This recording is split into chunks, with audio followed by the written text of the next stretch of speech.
Bonjour à tous. Bonjour à tous. Aujourd'hui, nous sommes le mercredi 19 août 2020. Je reviens sur les sujets d'avant-hier d'hier pour vous donner les avantages de la gouvernance collective et saine.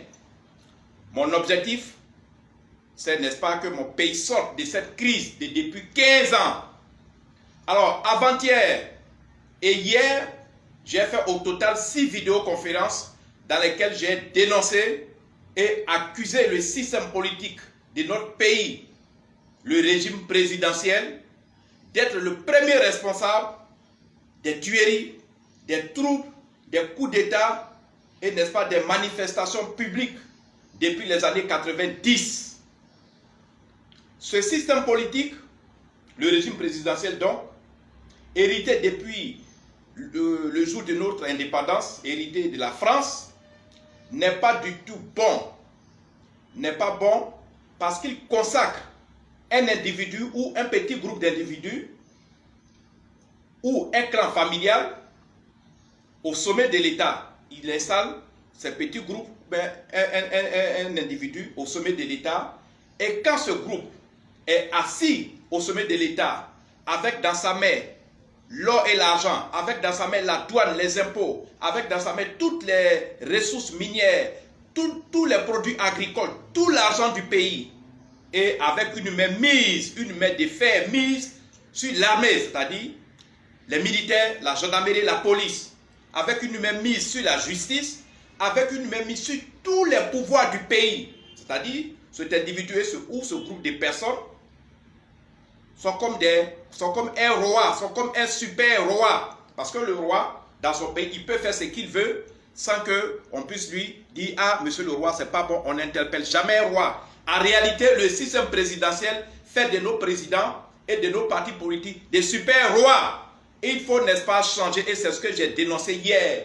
Hier, j'ai accusé publiquement dans mes vidéos le système présidentiel. C'est vrai, nos partis politiques et leurs leaders ont eux-mêmes, n'est-ce pas, leurs fautes qu'on peut leur reprocher. Mais en gros, ce qui pose de gros problèmes, c'est le système politique dont qu'on a hérité, n'est-ce pas, de notre colonisateur.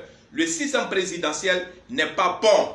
Alors, j'ai donc proposé qu'on remplace ce système présidentiel par un système politique qui est utilisé déjà dans beaucoup de pays en Asie, c'est-à-dire en Chine, au Japon et dans les deux Corées, qui sont l'un des pays les plus développés, les plus puissants au monde. Ce système politique également est utilisé dans beaucoup de pays d'Europe, notamment en Suisse. J'ai proposé le système de gouvernance collective et saine. Vous savez, le pays, la Côte d'Ivoire, est riche. Et quand une seule personne est assise au sommet avec son clan, avec ses amis, avec ses partenaires occidentaux, ils se servent, ils remplissent leurs poches, ils servent leurs enfants, ils servent leurs familles, ils servent leurs camarades politiques, ils servent leurs partenaires. Mais en réalité, la population ivoirienne est oubliée. Et comme les opposants politiques qui savent comment le pays est géré, comment le pays fonctionne, eux, ils voient clair, ils savent ce qui se passe dans le cercle de sorcellerie. Parce que pour moi, tous ces partis politiques et leurs leaders pratiquent la vraie sorcellerie. Ils ne s'occupent pas des Ivoiriens. Ils ne diminuent pas le prix de l'eau. Ils n'arrivent pas à diminuer le prix de l'électricité. Ils n'arrivent pas à diminuer le prix du carburant. Ils n'arrivent pas à diminuer le prix de la santé. N'est-ce pas, le prix de l'éducation. Tout est cher en Côte d'Ivoire. Donc j'ai demandé qu'on supprime ce système présidentiel pour éviter que la destinée de la Côte d'Ivoire soit dans les mains d'une seule personne ou bien d'un petit groupe de personnes. Alors j'ai proposé le système de gouvernance collective, une gouvernance saine. C'est-à-dire quoi? Nous avons 31 régions en Côte d'Ivoire. Dans chaque région, on peut élire ou désigner un gouverneur et un vice-gouverneur. Donc dans la région de Korogo, ils ont un vice-gouverneur, ils ont un gouverneur. Dans la région de San Pedro, dans la région de Gagnoa, dans la région de Yamoussoukro, dans toutes les régions. À partir de là, aucune région ne va se plaindre d'être oubliée. Aucun Ivoirien ne va se plaindre d'être oublié. Parce que chaque région a son représentant au palais des gouverneurs à Abidjan. C'est-à-dire le palais présidentiel deviendra le palais des gouverneurs. Et c'est ce que j'ai présenté hier. Alors si nous faisons ça, nous remplaçons automatiquement Le président de la République, le poste du président ne va plus exister. Le poste du vice-président de la République ne va plus exister. C'est-à-dire dans notre pays, on n'aura plus à faire d'élection présidentielle. On n'aura plus à modifier, à tripatouiller la constitution. Et chaque fois, depuis 90, chaque fois on modifie cette constitution et chaque fois qu'on la modifie, il y a des morts. Même pour modifier la liste électorale, il y a des morts. On n'aura plus besoin de tout ça. On n'aura plus besoin des présidents de la République. On n'aura plus besoin des vice-présidents. On n'aura plus besoin des premiers ministres. On n'aura plus de ministres. On n'aura même plus de partis politiques. Du coup, tous ces bruits vont se taire. S'il n'y a pas de partis politiques, c'est qu'il n'y aura plus de parlement, il n'y aura plus d'agora, il n'y aura plus de marche. Le pays va être dirigé vers son industrialisation. Le pays va regarder dans une seule direction, se développer. Le pays doit chercher à être prospère, puissant. Que tu sois Yacouba, que tu sois Baoulé, que tu sois Djoula, que tu sois Bété, Guéré, que tu sois Néo, que tu sois Ébrié ou bien Atié, nous tous, nous serons dans un même moule, le moule ivoire. Nous serons dans une même équipe, l'équipe ivoirienne. Personne ne dira, non, lui là, c'est mon parent, non, on vient nous chicoter, c'est fini. Et voilà les avantages du système de gouvernance collective. Si nous acceptons ça, notre pays sera prospère, parce que dirigé par, n'est-ce pas, un gouverneur et un vice-gouverneur qui vont venir chacun, et les deux viennent de chaque région. Voici quelques avantages de ce système de gouvernance collective. Ce système, c'est ce que la Suisse utilise. Vous n'allez jamais attendre qu'en Suisse, ils ont tiré des fusils. Vous n'allez jamais attendre que dans les pays chinois, et dans les pays asiatiques en Chine, au Japon et en Corée, on tire des fusils. Dans ces pays, même quand tu demandes à un jeune de 30 ans qui est votre ministre, ils connaissent parce que la politique ne les intéresse pas. Ce qui les intéresse, c'est de faire les affaires. Ce qui les intéresse, comment faire pour manger demain. Ce qui les intéresse, comment faire pour scolariser les enfants. Ce qui les intéresse, comment faire pour se soigner. Comment faire pour s'acheter une voiture. Comment faire pour s'acheter une maison. Comment faire pour voyager, pour faire les affaires. Comment faire pour attirer les bailleurs de fonds. Même dans ces pays, les individus ont des partenaires à l'étranger. Mais ici en Côte d'Ivoire, on ne peut pas le faire. Parce qu'à chaque 5 ans, nous sommes en train de fuir pour aller au Ghana. À chaque 5 ans, nous sommes en train de fuir pour aller au Libéria. Le Libéria qui a fait plus de 14 ans de guerre civile. C'est là-bas les Ivoiriens vont se réfugier. Quelle honte à vous les politiciens. Quelle honte à vous les partis politiques. Quelle honte à vous les leaders politiques. Quelle honte à vous les intellectuels. C'est vous qui manipulez la jeunesse. C'est vous qui manipulez les communautés ivoiriennes. C'est vous qui manipulez les religions ivoiriennes. C'est vous qui manipulez, qui opposez la population ivoirienne. Quelle honte à vous. Je fais appel aux grands constitutionnalistes, Bléou Martin, aux grands constitutionnalistes, Gouraga Opou, aux grands juristes, Francis Audier. Même si vous ne regardez pas cette vidéo, je demande à ceux qui vont la regarder de tout faire pour vous la balancer. Revenons au système de gouvernance collective et personne ne va se plaindre d'être oublié. Alors les avantages de ce système de gouvernance collective, voici quelques avantages. Plus jamais aucune région ne va se plaindre d'être négligée ou oubliée parce que la région aura ses représentants au palais des gouverneurs. Plus jamais aucun groupe ethnique ne va se plaindre. Non, c'est parce que lui qui est au pouvoir, il est contre nous, on vient nous chicoter, on ne peut pas tracer nos routes. Plus jamais ça.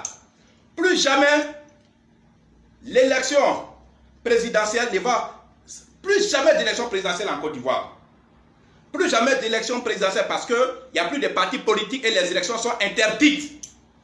Plus jamais de partis politiques.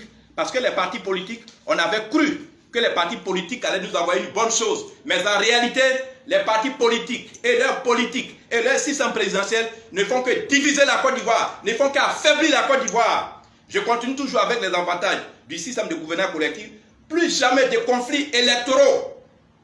Plus jamais des détournements au sommet de l'État. Quand le président il s'assoit au sommet de l'État avec le système présidentiel, il est élu. Donc il a toutes les cartes en main. Il s'assoit au sommet du pays. Il nomme quelques ministres et puis il appelle quelques petits partis politiques. Il fait un groupe. Il pille le pays. Et cela date depuis les années 90. Ça ne date pas d'aujourd'hui. Le pays est toujours pillé. Il faut un petit groupe. Il pille le pays. Ils se remplissent les postes. Ils assurent l'avenir de leurs enfants, ils assurent l'avenir de leurs familles, de leurs camarades et de leurs partenaires occidentaux. Et quand ils voient que leur pouvoir est menacé, ils appellent les jeunes dont les parents sont pauvres, les jeunes qui n'arrivent pas à manger, les jeunes dont l'avenir n'a pas été assuré par eux. C'est ces jeunes-là qu'ils appellent pour descendre dans les rues. C'est ces jeunes-là qu'ils appellent pour prendre les fusils, pour prendre les couteaux pour s'affronter. Ils opposent les jeunes Djoula aux jeunes BT. Ils opposent les jeunes Baoulé aux jeunes Djoula. Ainsi de suite. Mais demain, les Atis auront leur leader. Les Atis seront opposés à un autre groupe ethnique. Demain, les Ébriers, qui sont propriétaires d'Abidjan, auront leur leader. Ils seront opposés à un autre groupe ethnique. Nous n'allons pas aller dans ce désordre. Parce que les partis politiques, ils se servent eux seuls. Mais c'est quand ils voient que leurs intérêts sont menacés, ils parlent de non, tel groupe ne nous aime pas. Les Ivoiriens s'aiment. Quand vous allez à Korogo, il y a des BT, il y a des Djoula. Quand vous allez à Gagnoa, il y a des Djoula. Et Yakou Basilia sont nés à Gagnoa, ils sont là-bas. Et il n'y a jamais eu de palabres. Quand vous allez à Yamsokro, il y a des Djoula. Dans la région Baoulé, il y a des Djoula. Au nord, il y a des BT, il y a des Gourou. Mais si les gens ne s'aimaient pas, il y a longtemps le pays était déchiré. Et il y a longtemps, nous étions en guerre civile pendant 20 ans. Mais c'est une fausse histoire. Le vrai problème est couvert. On nous fait montrer que tel n'aime pas tant. Remarquez bien, quand le RDS sera pas au pouvoir, le parti qui va venir au pouvoir, on va nous faire croire que ce parti-là, sa région est opposée aux autres régions. Ainsi de suite. Changeons de régime. Je suis en train de vous prévenir, je suis un spirituel. Je suis maître Salomon, je suis astrologue médium de formation. Changeons de régime si nous voulons que notre pays soit prospère, si nous voulons que notre pays avance. Toujours parmi les avantages, plus jamais de détournement, plus jamais de détournement d'argent, plus jamais de détournement des deniers publics, plus jamais de mainmise sur, n'est-ce pas, la justice, plus jamais de mainmise sur l'armée, les militaires, les gendarmes et les policiers. Personne n'aura la mainmise sur notre armée. Notre armée sera commandée par les gouverneurs. Plus jamais également, plus jamais des tripatouillages, des examens scolaires, plus jamais des tripatouillages, des concours administratifs. Aujourd'hui, en Côte d'Ivoire, quand vous passez un concours, vous pouvez être fort, vous pouvez l'avoir. Mais aux dernières nouvelles, au sommet, ils vont appeler pour dire non, enlevez ces noms, mettez ces noms. C'est une réalité. La magouille, les escroqueries, les détournements, les modifications des résultats, que ce soit les résultats des concours, les résultats scolaires ou bien les résultats politiques, plus jamais ça dans notre pays. Plus jamais, comme je l'ai dit, des mainmises sur l'armée, parce que quand vous avez la main sur la justice et l'armée, vous êtes comme un roi. Et c'est comme ça que fonctionnent tous les partis politiques ivoiriens. Mes chers frères ivoiriens, mes chères sœurs ivoiriennes, acceptons le système de gouvernance partagée, acceptons le système de gouvernance collective. Il faut qu'en Côte d'Ivoire, chaque région ait 2 représentants, un gouverneur, un vice-gouverneur. Aucune région ne va se plaindre et les bruits vont se taire. Les contestations vont se taire. Les marches, les fusils, les milieux vont se taire à jamais. Le système de gouvernance collective est une très bonne chose. Ce système, si nous l'acceptons, ce système va redonner à notre Côte d'Ivoire la stabilité. Ce système de gouvernance partagé va donner à notre Côte d'Ivoire la paix, la vraie cohésion sociale. Et notre pays, n'est-ce pas, puisque les partis politiques sont interdits, notre pays aura, n'est-ce pas, une seule vision, moderniser son économie, s'industrialiser pour pouvoir transformer ses matières premières sur place ici en Côte d'Ivoire. Et la population, la jeunesse, toutes nos communautés et toutes nos religions seront en rang serré. Personne ne pourra les opposer.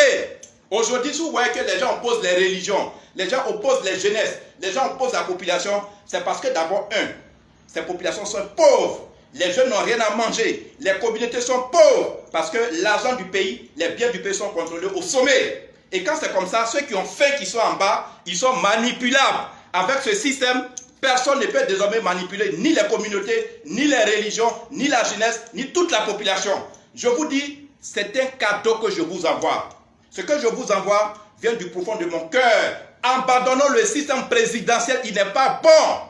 Prenons le système pour que notre pays soit gouverné et géré par 31 gouverneurs, aidés dans leurs tâches par 31 vice-gouverneurs. Et le palais présidentiel sera remplacé par le palais des gouverneurs. Dans chaque région, on aura la chambre des représentants. La chambre des représentants, là-bas, on aura le gouverneur de la région, on aura son vice-gouverneur, on aura les députés des différentes localités de la région et on aura les maires. Et pour que leur autorité soit pleine sur la région, ils peuvent s'appuyer sur les chefs traditionnels et sur les chefs communautaires. Mais Salomon, c'est ma proposition pour mon pays. Et j'ai décidé de vous faire ressortir aujourd'hui les avantages pour que chacun de nous puisse comprendre. Si nous n'acceptons pas, si nous restons sur le régime présidentiel, enregistrez très bien cette vidéo.